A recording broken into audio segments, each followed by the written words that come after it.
Sir ये जो आज कार्यक्रम है महक सेवा समिति एनजीओ की तरफ से किया गया है कि बेरोज़गारी से जूझ रहा है पूरा इंडिया, बहुत बुरी तरीके से। बहुत अच्छी स्कीमें यहाँ पर बताई गई है मंच पर, लेकिन ये आम इंसान तक, गरीब आदमी तक, बेबस इंसान तक नहीं पहुँच पाती हैं। सिर्फ इनकी प्लानिंग में, इनकी जैसे कि बताया कि ऑनलाइन फॉर्म भरने की जो विधि है उसी में सिमट कर रह जाता है, मतलब उससे पहले पहले वो ख़त्म हो जाता है, दम तोड़ देता है। तो इस स्कीम तक पहुंच पाना तो नामुमकिन है। ऐसे में क्या कहेंगे? तो ये आप मुझे सूचना दे रहे हो या मुझसे पूछ रहे हो? पूरी सर मैं कह रहा हूँ कि हालात ये हैं, इन हालात पर कहाँ तक जाएंगे और कैसे समाधान होगा? देखिए, जो आपने अभी बातें बताई हैं वो काफ़ी हद तक सही हैं, लेकिन हम जो MSME का प्रयास है और जो वो महक सेवा समिति के ज़रिए लोगों तक पहुंचा रहे हैं उसको खारिज नहीं कर सकते।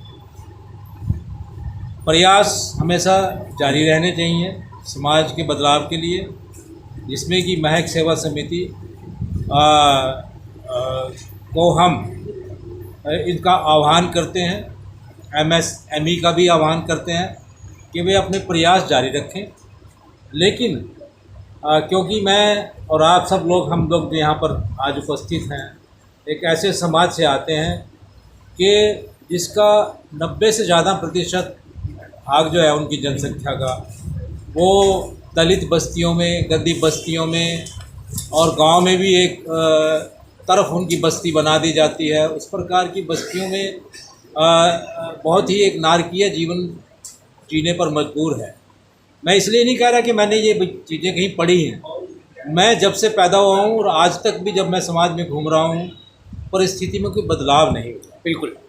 तो जो वर्तमान सरकार है या सरकारें हैं, चाहे वे किसी भी राजनीतिक पार्टी की हों, उनसे अनुरोध करूँगा कि जो वो स्कीमें पब्लिक वेलफेयर के लिए, जन कल्याण के लिए जारी करते हैं या लेकर आते हैं, उनका एक प्रॉपर प्रचार हो।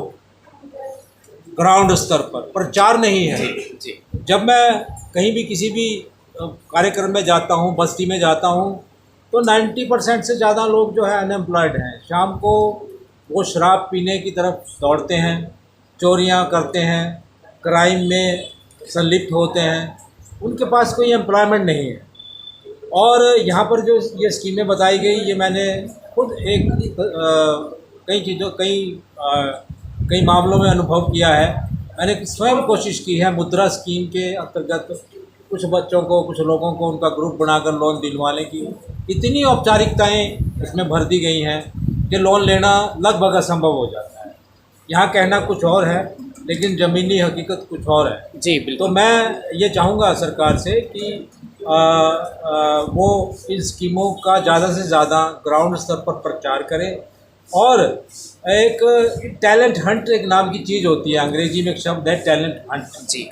तो बस्तियों में जाकर टैलेंट हंट करें, योग्यताओं का चयन करें कि ये फलाना बच्चा किस योग्य है, फलाना बच्चा किस योग्य है। उसी जैसे हम स्पोर्ट्स में टैलेंट हंट करते हैं, अब ये नीरज है जो लड़का जो जेवलिन थ्रो है, तो इसको भी तो टैलेंट हंट स्कीम के थ्रू ये आया है और सबसे वर्ल्ड ओलंपिक में गोल्ड मेडल जीता है। इसी प्रकार हमारे बॉक्सर हैं, लिफ्टर हैं, पहलवान हैं, ये टैलेंट हंट के थ्रू ही जो है विश्व स्तरीय लेवल पर पहुंचे हैं।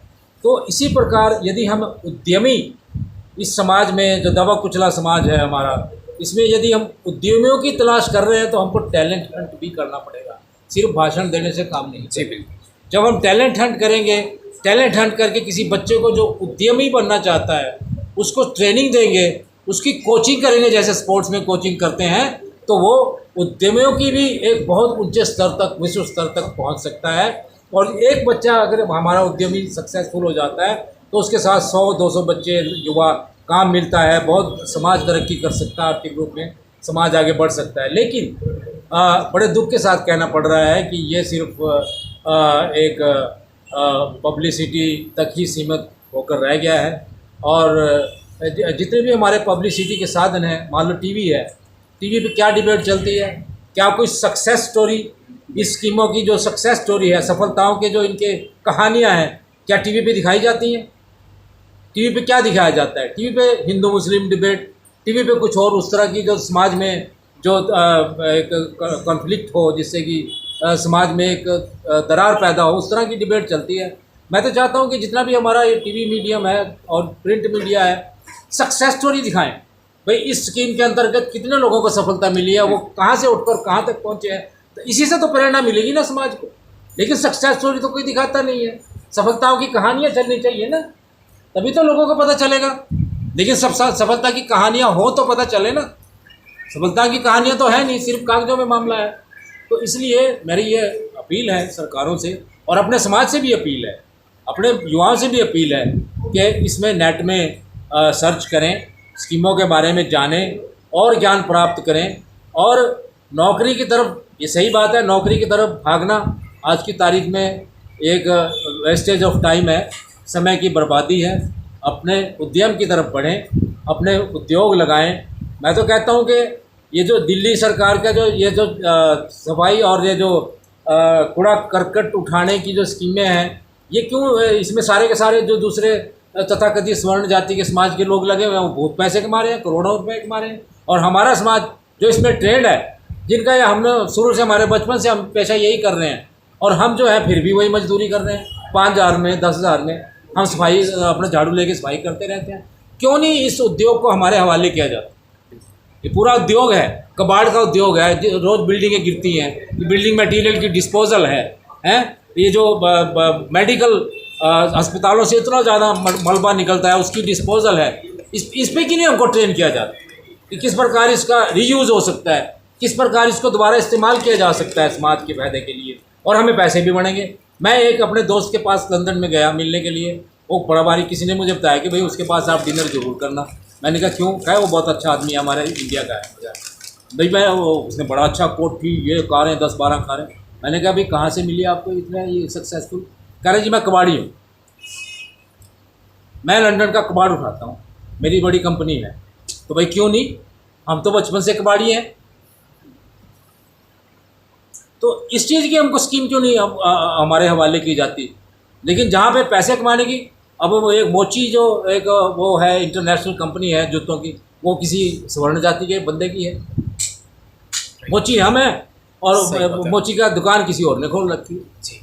तो इस तरह की ये जो MSME की जो टैलेंट से लिंक्ड जो इनकी स्कीम है, उस प्रकार के जो टैलेंट हंटिंग है हमारी बस्तियों में, हमारी माजरियों में, ये होना चाहिए। और लोगों को शराब से दूर ले जाकर उनको ट्रेनिंग देकर उसी प्रकार के उद्योग में उनको ट्रेन करके बड़े बड़े हमारे ये कोई छोटा मोटा काम नहीं है पूरे शहर का कबाड़ उठाना। पूरे शहर के कबाड़ को उठा के उसको रीयूज़ करके सरकार के इस्तेमाल के लिए, पब्लिक के इस्तेमाल के लिए यूज़ करना, ये बहुत बड़ी स्कीम है। और बहुत बड़ा इसमें पैसा, करोड़ों रुपए का पैसा है इसमें, अरबों रुपए का पैसा। वो ये व्यापार हमारे हवाले होना चाहिए, हम इसको करना चाहते हैं। तो इस तरह का अगर जब तक दिल नहीं होगा ना, जब तक इन लोगों को उठाने का, इन लोगों को इस गंदी बस्तियों से निकालने का, तब तक कुछ नहीं होगा। दिल नहीं है, सवाल यह है कि दिल नहीं है, दिल किसी का इरादा नहीं है, सच्ची सोच नहीं है, सिर्फ भाषण देना है, सिर्फ लोगों को मूर्ख बनाना है। और उनको कहना है कि तुम कांवड़ लेके चलो, तुम ये करो, तुम वो करो, क्योंकि 8-10 दिन का उनको खाने पीने का सामान मिल जाता है। तो इसलिए मेरी ये सब सरकारों से अपील है कि इस समाज को उठाने के लिए अपने पूरे प्रयास करें। अगर ये समाज नहीं उठेगा तो मैं ये गारंटी के साथ कह सकता हूँ, ये देश भी गर्क में ही रहेगा, चाहे आप जितना मर्जी जोर लगा लो। इस समाज को अपने बराबर लाना पड़ेगा, जो तथाकथित स्वर्ण समाज है उनको, और उनको पूरे अवसर देने पड़ेंगे अमीर बनने के, करोड़पति बनने के, तभी ये देश ऊपर उठेगा। अन्यथा वही हमारा इंडेक्स है। क्या है हमारा हंगर इंडेक्स? 125। भुखमरी का हमारा इंडेक्स 125। खुशी का, भाई हमारे देश में लोग खुश हैं कि नहीं? 135। सबसे नीचे हैं हम इन इंडेक्स में। क्यों है? यहाँ भाषण देने से थोड़ी होगा।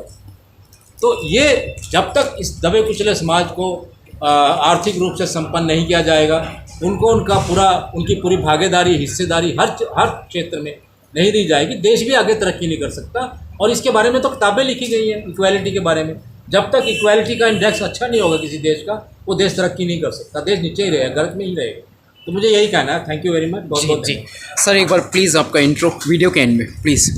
पूर्व DGP of Himachal Pradesh and अपना your good name? Yes yes sir. आप अपना इंट्रोडक्शन यहाँ साथियों का बहुत बहुत धन्यवाद। मेरा नाम पृथ्वीराज है। मैं आईपीएस अधिकारी हूँ 1987 बैच का, और मैं पूर्व डीजीपी हूँ हिमाचल प्रदेश का। आजकल मैं आदरणीय गुरु श्री आर्यन आदिवंशी जो मेरे साथ खड़े हैं, उन्होंने जो आदिवंशी वीर सेना की जो स्थापना की थी, उन्होंने मुझे राष्ट्रीय संचालक इसमें नियुक्त किया है, और मैं उनके साथ मिलकर उनके रहनुमाई में मैं इस संस्था को मजबूत करने की कोशिश कर रहा हूँ, इसमें काम कर रहा हूँ, ताकि ये सारा हमारा समाज जो है ये जागृत हो और ये पाखंडों से दूर जाए, शिक्षा की तरफ बढ़े, संगठित हो, अपने हकों के लिए संघर्ष करे। तो इसी इनकी रहनुमाई में हम ये काम कर रहे हैं, और ये हमारे मुख्य राष्ट्रीय संचालक भी हैं आदिवंशी वीर सेना के, और ये भी समाज को जागृत करने के लिए लगे हुए हैं, और हमारा पूरा विश्वास है कि हम इस और ज़्यादा तरक्की करेंगे, अपने समाज को तरक्की के रास्ते पर लेके जाएंगे। जी जी, बहुत बहुत शुक्रिया, बहुत बहुत साधुवाद सर।